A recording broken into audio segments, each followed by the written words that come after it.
Hello, welcome to Jeannie's Art Adventures again. Today I'm using some more of the samples that Golden sent me. These are this gorgeous phthalo blue or phthalo blue. That's open acrylics, that one says on it. This one's pyrrhole red and it's a little bit more heavy bodied than that one, but still much softer than the ones I normally use. And this one is hansa yellow medium, and again it's slightly more squidgy. The thing about the Golden colours, they are expensive, but they are incredibly rich and dense and make a lovely rich clear colours. I normally mix them, my ordinary paints, which are heavy bodied ones, Dale Rowney, Royal and Langanickle, things like that. I usually mix them about 1:1 with floetrol, but with these paints I'm finding that I only really need to use about 3 floetrol to 1 of paint, and then I just mix water, and that's all these are. They've been pre-mixed, the 3 colours there ready. I've coated the board with a little white. It's just a rough coating to save a bit of time. And what I want to try and do today is a flip and drag pour. I'm not the greatest success at that, so what I'm going to do is just put a little, I haven't put any silicone in yet, so I'm going to put a little in the cup there. I can never remember whether I should add white to this or not, so I'm going to put, this is just pre-mixed white. It's obviously sprayed a little silicone over the paint there. It's the same as I normally do, just floetrol and water, paint mixed. I'm going to just layer a little bit of, I always get far too much colour in, so I'm just going to put a tiny bit in.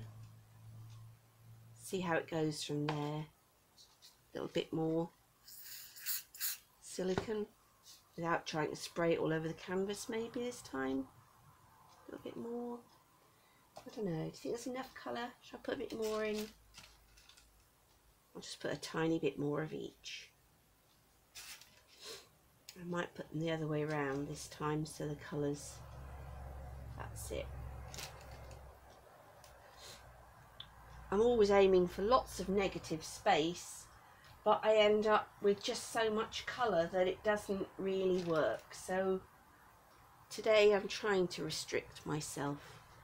How successful it will be, we're about to find out. I'm just going to give it, you see it in the pot there, I'm just going to give it one little stir. I don't want the colours to mix too much, but I would like a little bit of mix, and I'm going to flip them over. That's why I didn't put too much white on there. While that's settling there in those colours, if I can weigh it down with something. There we are, that should do. I'm just going to put a bit more white around the edges now so it can cover the edges and where my fingers have been, splatting it over.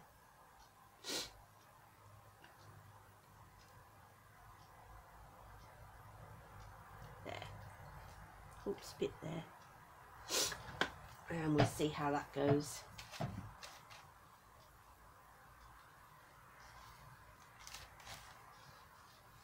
Just run it along.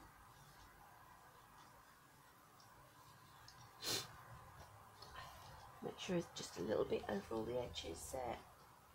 That should do. The paint will run over anyway as I'm painting, but if it's got a little bit over there, it seems to encourage the flow. Got a bubble there. Pop. Right, okay. Moment of madness. I'm going to just move it round, release a little bit, move it round, release a bit out there. Maybe a bit up here. There. There. Right. Possibly not enough colour in there today. We'll see. I'm going to tilt it a bit now. See how it comes out. There's some nice greens coming through, and interestingly, there's a kind of quite a nice brown effect coming there. I really want it to cover this bit there somehow. Perhaps I'll tip a bit of white over that bit rather than try and stretch my paints too much. This painting process isn't for those that like absolute control. You're guiding the paints, but ultimately they very much decide what's going to happen. Can you see that on there okay?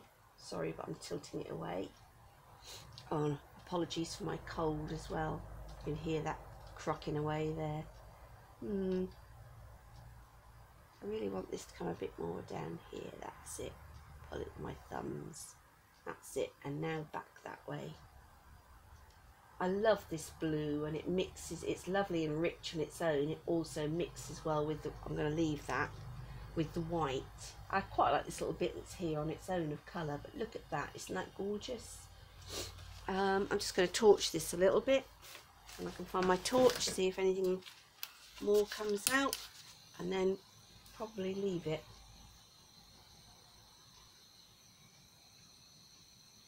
There. I think I'm running out of gas.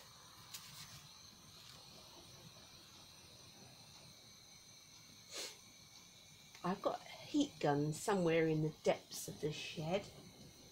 I might dig that out and have a little go out. I see several people are using heat guns as opposed to a torch. It's probably a bit safer. Right, I always keep my fire extinguisher here anyway. So here it is. As I will say, £10 off Amazon. It's well worth having. That one came with a free fire extinguisher as well. What I might do with this is just pull a little bit out on these sides here. Get some sort of little feathery bits out, but not too much. Just a little bit to give a sort of directional thing. And a little bit there. And I'll probably just leave that how it is. The temptation is always to tinker quite a lot and overdo things, but I quite like that. That's it. So there we are. Out of that just straight red, yellow and blue, we've got these gorgeous greens here, different shades, this lovely rich brown, which is gorgeous, and sort of orangey ones. There isn't much pure yellow come out, but it might, as it weighs through, there might be a bit more yellow come through.